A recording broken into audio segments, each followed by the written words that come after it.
Welcome back to our Just Sub Footy YouTube channel, and every dusk has its dawn. We're going to look at Collingwood's game against Sydney and break down some moments throughout the game.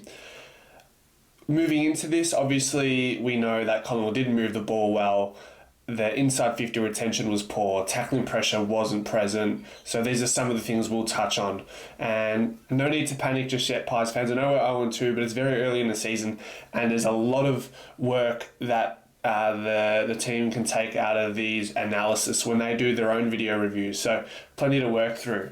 We can see De Goey is here, and the play is here, and then De Goey will be mindful of this hole here because of these players. And potentially this player. Alright, the go is here, sort of holds, and he's live to it. He's live to the fact that that ball, and he's live to the fact that there's potentially a ball that could be played there. There wasn't a lot of head checking from him there. Would have liked to see him just sort of take an extra step back, and he would have been able to take that intercept mark rather than it just being intercept spoil. Moving on, let's see, what have we got here? Brayden Maynard goes long, and Ash Johnson worked under the ball for an easy intercept mark for Lewis Melican. I think in the first half, Sydney had 7 of their 9 intercept marks taken by Melican and McCartan. So this is a perfect example where we talk about the synergy between our back half and our forward half. Maynard opting to go long there, and then Ash Johnson not being able to provide a contest at the source of the ball. I think there's a pass here. I really do. I think there's a pass there. So we'll see it again. Pausing here. If Maynard can lower his eyes, he can he has the ability to find this pass, just to put it into Lipinski's path. And instead we go long, turnover, rebound 54, Sydney. So that's something I would have liked to have seen from a very experienced player in Brayden Maynard, just to have the courage and the awareness to lower his eyes and get that easy inside 45 pass. Moving on to the next one here. I think this is the Goey goal from a really nice stoppage source. Check side, one step. What a man. Love that. Now, what I wanted to mention here was just a little note that, let's see here, I think the Goey is here, and he decides to gamble and stay out of this stoppage, which you can afford to do in the forward line early in the game as well.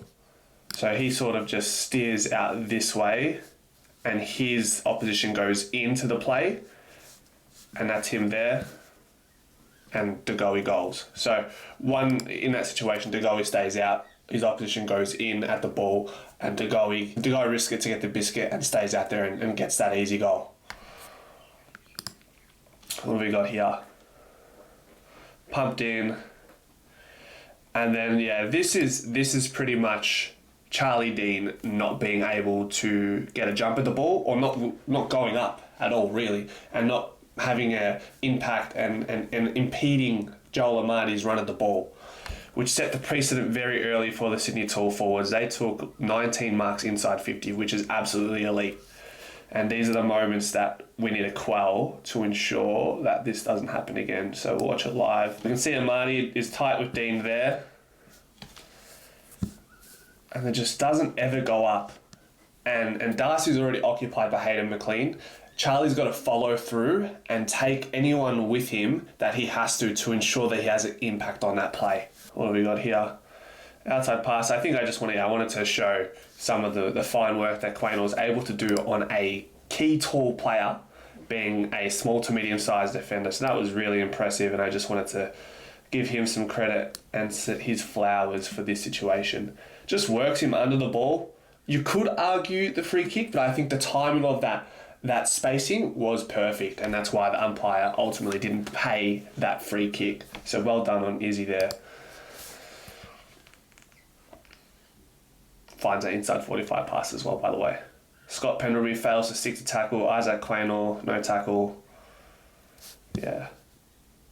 So that was just another quick note that early on we just weren't able to stick our tackles, and we can't complain about dewiness or anything like that because Sydney did not have any issues applying any of their tackles. 71 tackles in the game. Again, another just premier sort of statistic there for a side that is aiming for top 4 this season. So yeah, I think when things happen early in the game, it tends to permeate within the team and spread like a cancer, really. And that's what happened in this game against Sydney.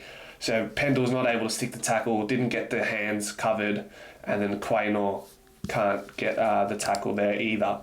I think this is another situation as well. The goalie here isn't able to stop Florent from disposing the ball. It's one thing to tackle a player, but it's another thing to actually hold them down and ensure they can't dispose of the ball.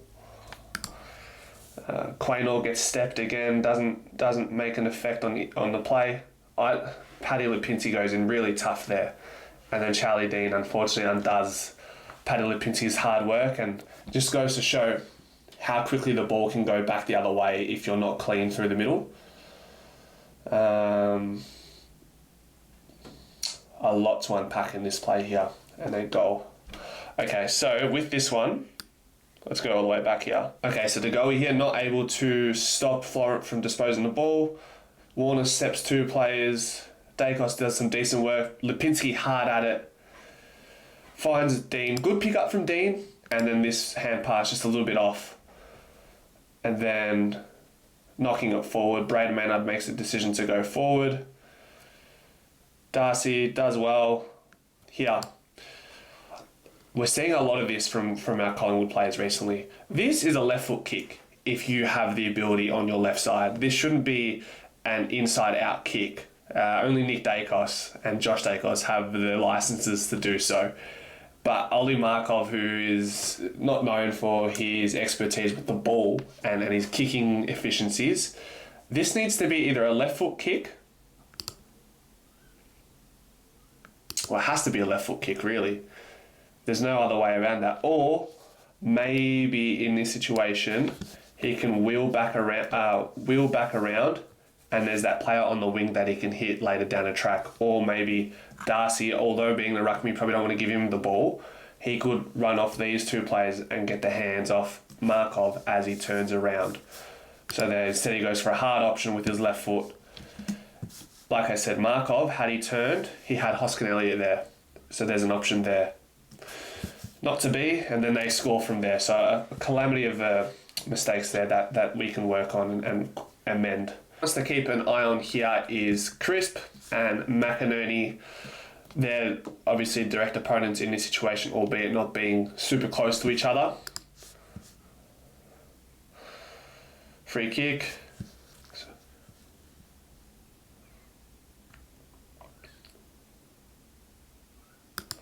Okay, so we can see Crisp is making inroads to the ball side, and he's trying to cover here. Sidey actually does and can do a good job of manning the mark and then covering this here. And then we've got Crisp's direct opponent who's gone the other side of the ground. And Cameron's obviously not going to mark him. Cameron is being mindful that Grundy is here, and they're both going to sprint down and try have an impact in the air.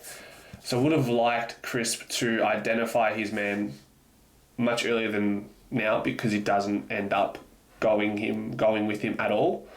And then watch how this plays. Crisp here, not really having any impact, and then his man gets the ball here. So would have like I said, I would have liked to have seen Crisp stay with your man a little bit longer. And I think when things aren't going well, you need to find a man rather than just playing the space. There are times when the game is on your terms and everything's working out. You can play with a bit of space and marking the zones, but there are times where we've been up against it this game. We failed to adjust and failed to not play man-to-man and failed not to play the safe kick sometimes. So we'll see that a little bit, just not playing safe kicks, just not identifying that, okay, a couple passing sequences haven't worked out, trying to build it up. Let's slow it down. Let's switch the ball. Let's play the safe pass. We didn't do that. We ended up just going for the mark, hand pass, play on, mark, kick, play on into the middle, and it came back with interest every single time. Here, Sardi's a little bit slow all game, unfortunately, but he doesn't have many down games, so we'll be fine. Warner here. This is a tricky one. What do you guys think? Tell me what you think about this situation between Markov and Howe in the comments section. I'm not going to say anything. I want to get your thoughts. Could anything have been done there by either of the players? Could have one done less? Could have one done more? Let me know. I'd be interested to hear your thoughts. All right, Quaynor, good intercept. All right, what are we doing now, Quaynor? Okay, goes for a switch to who? Hoskin Elliott gets lucky. Rampy. Bo fails to stick to tackle. Quaynor, no tackle. And by this point, it's an easy goal from the goal square. So I would like to unpack this a little bit deeper. Okay. Quaynor takes the intercept mark, okay. He's pushed off, yep, cool. At this point, can Quaynor start taking his steps to set up his kick? Obviously, you don't want to take a kick off a back step or off no steps, of course. This is on. This is when it's on. This needs to go as early as possible. And if you've seen any of my videos in the past, this is where Quaynor needs to take his game to another level and identify this pass. Because Sydney don't give teams much time to breathe. So when you have an opportunity to find this pass here, it needs to happen. Instead, 1, 2, 3. There's about 3-4 seconds where that player here is actually open. And that's more than enough time to get the ball moving. Instead, he holds it up. There's nothing going forward. And it's sort of a nothing kick here, really. Like, this kick needs to obviously go here more than here. This is dangerous. This is a hospital ball. So not Quaynor's best moment. A bit of indecision and a bit slow to jump the play there. And then it all unfolds from here, really. Sydney make us pay big time. Hand pass. All right, sloppy hand pass there. Let's take advantage. Bo unable to stick the tackle. Quaynor steps up. I don't know if he needs to do that either at this point, really. If I'm Quaynor here, let me just get this. If I'm Quaynor here, I can see very clearly that Bo has got this covered, or should have it covered. My next question is, who's next? Just Isaac Heaney out here by himself. Should be a clear decision for Quaynor to man this guy, because he's the next pass, really. Because this is well covered. This corridor section is well covered by 1, 2, 3 Collingwood players. So Quaynor's immediate reaction to the next play should be here. Instead, he makes a decision to go. Heaney feeds it out, and now they're out everywhere. Darcy Moore has to split the two. It just never worked out in the end, unfortunately. All right, let's see. Heaney, nice pass inside.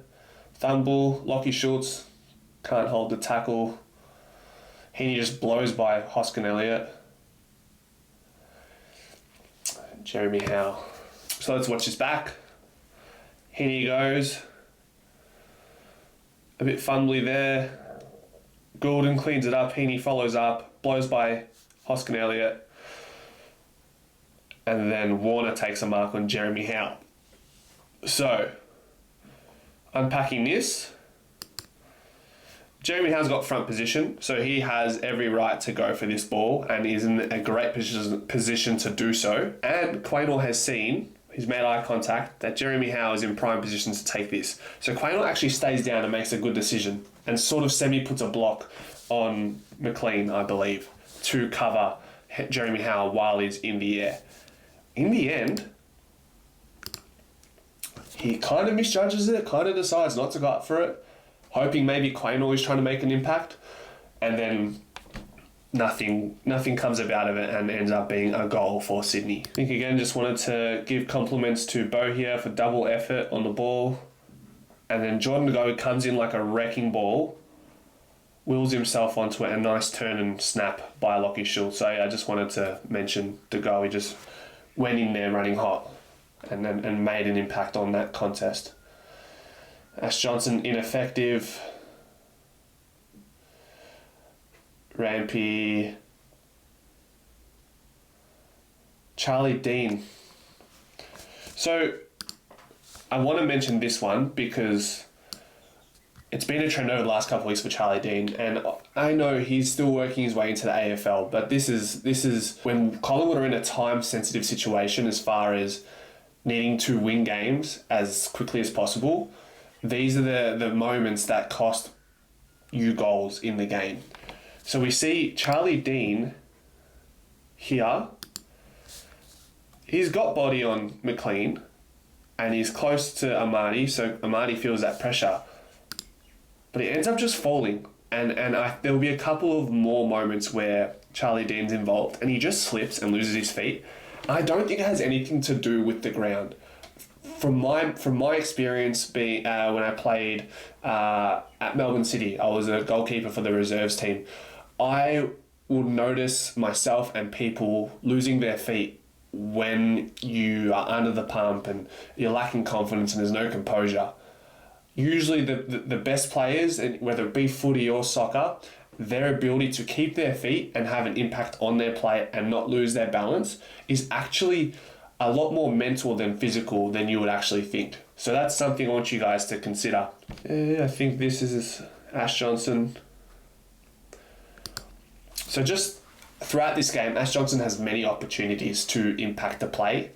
And this is a situation where the ball's gone long. So can we just find some body work in this situation from Ash Johnson? We know Tom McCartan's a little bit taller and a little bit more experienced at the AFL level. Okay, another unbelievable tackle by Rowbottom. He had like 10 tackles at half time. The difference between Collingwood and Sydney was, again, Sydney being able to stick their tackles and Collingwood not so much. All right, he finds Blakey. Blakey finds Golden short, which is a nice little pass.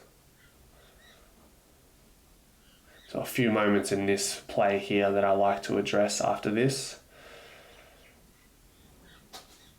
Charlie Dean gets outmarked by Amadi. Okay, first things first, we have Nick Blakey, the best ball user, probably one of the best, if not the best, coming off halfback right now in AFL. Definitely the form halfback flanker of the league right now. Bo's here. I think there's an opportunity at some point in this play for Bo to pick up Nick Blakey. So let's see. So Blakey, Bo sort of passed on this player, and that's fine. That's covered here. So the next thing should be follow Blakey wherever he goes, no matter what. He sort of switches off and ends up marking space, which is what Collingwood did a lot during that game, marking space. Mark the most dangerous player here. Mark Nick Blakey, because when he gets the ball, if you give him the chance to get the ball, he's going to do something with it more often than not. So a little lapse in concentration there. Blakey goes super early, and that's a really great pass, and Lockie Schultz can't do anything there. And then just be mindful of this contest here between Amadi and Dean. You can see they're still in the goal square. Dean's right with him, still with him.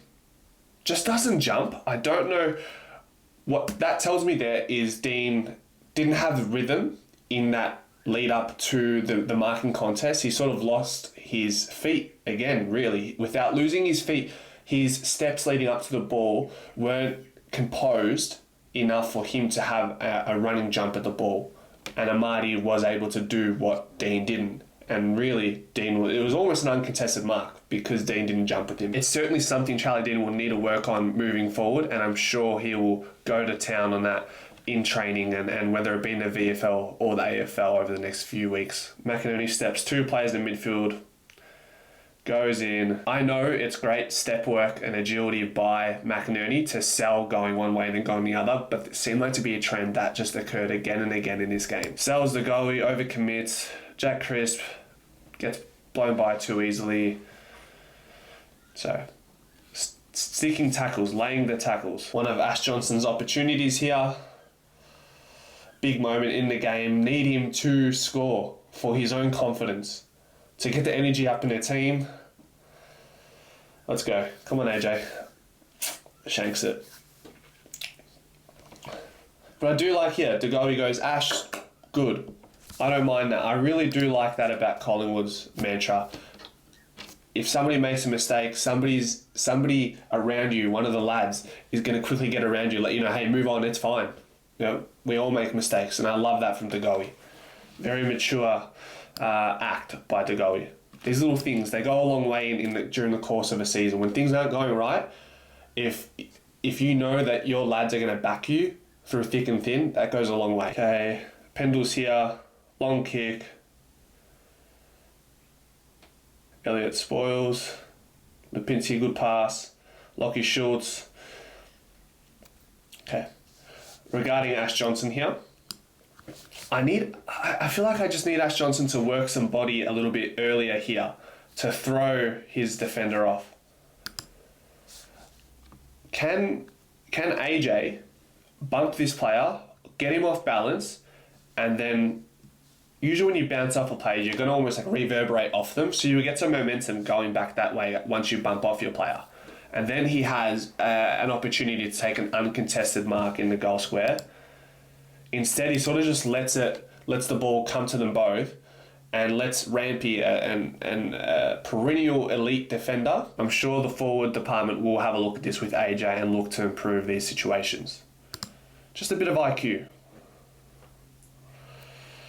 Turnover. Darcy Moore puts Crisp under pressure very quickly, and this is what I was talking about early. Sometimes just take your mark. We're under the pump. We've been turning it over. Let's get off the mark. And maybe here, instead of Crisp getting caught, Darcy Moore comes off his mark. Jack Crisp drops here. Sider gives width, and then we're out. A couple passes extra and we're out. We don't always have to be go, go, go. And we just, like I said, we failed to identify that it's okay to slow down when things aren't going right sometimes. Just to get a bit of rhythm, get a couple passes, get the confidence up, hit a couple easy targets. Instead, turnover. And this is you can't defend this. Joe the Goose out the back. What are you supposed to do? Alright, Pendles goes long to Ash Johnson. Not enough bodywork there again. You have to bear in mind, Ash Johnson is not 6'5", 6'6", like a lot of key tall defenders and key tall forwards. So you've got to be able to use, when the ball's put on your head, you need to use your body. Back into I think it's Melican here. Back into him here, and then you've got almost an uncontested mark. There's plenty of time while the ball's in the air to, rather than just having your hand on him, get a shoulder into him to get that space, that separation that we talk about. Ash Johnson check side attempt as well missed. So a lot of AJ moments, and there was a couple moments in the first quarter that I haven't actually got here. I haven't put into this video. I didn't want this to be an AJ roasting session, but he's going to have a lot of footage to consider with the team and say, hey, we can work on this, this, and this, and this. And you're always going to paint it in a positive manner because there's so much upside if he can add these little strings to his bow in his game. It's just a matter of if he can. Some players have the ability and the IQ. Hey, stop it. Some players have the ability and the IQ to understand what they're being shown here, but for some players it doesn't stick. And that might ultimately be the difference between whether AJ can play 100 games in the AFL or if he's just a fringe player and just lives out the rest of his career in the VFL. I like that again. Bo just giving AJ a little high five. Just keep the energy up. If things aren't going right, cool. Keep the energy up. Get around each other. Pendle's nice and clean here. Until he isn't, I think. Yeah, turnover here. Hard to defend, of course. The hands off. Charlie Dean, got to kill this. Doesn't jump again. Now, Charlie Dean pretty much let Logan McDonald go up there unimpeded again. Charlie Dean probably can jump a little bit earlier here to push into Logan and rush that behind or get a fist on it. Instead, he takes that uncontested mark on the goal line. So he's in decent position here. He does the head check. He's got his eyes on the ball. he probably could jump now. And if you jump a bit earlier as a defender, sometimes you can stop the forward from jumping and getting to a higher point because you're already in the air. They're trying to jump into the space that you've already jumped into and blocks that vertical trajectory of the forward. Ends up just not really jumping at all against a very athletic Logan McDonald. So you got to know who you're playing on. All right. James Jordan whips it in. Now that was just a panic on Charlie Dean's behalf. Darcy Cameron did well to cover the space and intercept the ball, but I think Charlie was trying to disguise it to protect Darcy Cameron, but he ends up just overdoing it, and it was right in front of the umpire's eye. So you can see here, body work, grabbing him, clear hold of the jumper. They're going to pay that every day of the week. Just a bit of a panicking situation for Charlie Dean there. McLean goes long. Again, I'm trying not to make this a roasting session, but I'm just showing you the moments that matter in the game and to have a really big say in how the game goes. Losing your one-on-ones, too many turnovers in build-ups from the team, no inside 50 retention, no synergy between midfields and forwards. A lot of problems, albeit addressable, but when so many things are going wrong against a top 4 caliber team, these are the types of results you'll get every time. It doesn't matter if we won the clearances, it doesn't matter if we won the inside 50s or whatever it may be. If there's that many things going wrong, it doesn't matter. It's rendered obsolete, these statistics. So you can see here, Charlie Dean got good position with Heaney. Heaney loses his feet. So now Charlie Dean needs to get in that front position and take that mark, be strong, take it above your head. Heaney, to his credit, gets up really quickly, and I don't think Charlie Dean expects that. And Charlie Dean's looking for body when he should be looking to go vertical now. And then again, loses his feet. Isaac reads that the ball falls a little bit shorter than what Charlie Dean probably had projected. And that's another opportunity there. Yeah, so you can see Charlie Dean's still trying to work the body when Isaac Heaney's on the ground. Once he's on the ground, Heaney's deleted. Charlie, go for the ball now. It's all split seconds, and I'm being hypercritical, and it's all in a spur of a moment, but that's the difference between top 4, top 8, and the rest of the league. All right. Grundy goes long. Coxie drops what he should have taken. Pendle's clean, Quaynor clean. Crisp had an average game, efficiency-wise. Turnover. Papley. Yeah. Just an example of when you cough it up around the half-back area, it comes back with interest every time. Against Sydney, what an amazing kicking team they are, and they look to take their game to another level this season, and it's been omnipresent in the last 2 games for them, but against Melbourne and obviously Collingwood. Okay, last clip here. Lipper, hands to Quaynor. Quaynor ends up going long here, but I just want to call it now. Give it to Sidey here, because you'll see as the clip expands, Sidey's got space ahead of him to either go for goal, we know he's got a long boot on him, or find somebody inside 50. Instead, Quaynor decides just to go long to a contest, which hasn't worked all game. So this is where you just got to be a bit smarter. Okay, can we get that extra hand pass out? Sidey's in clear space and is a better ball user, respectfully, than Quaynor. So I'd rather Sidey gets this opportunity here.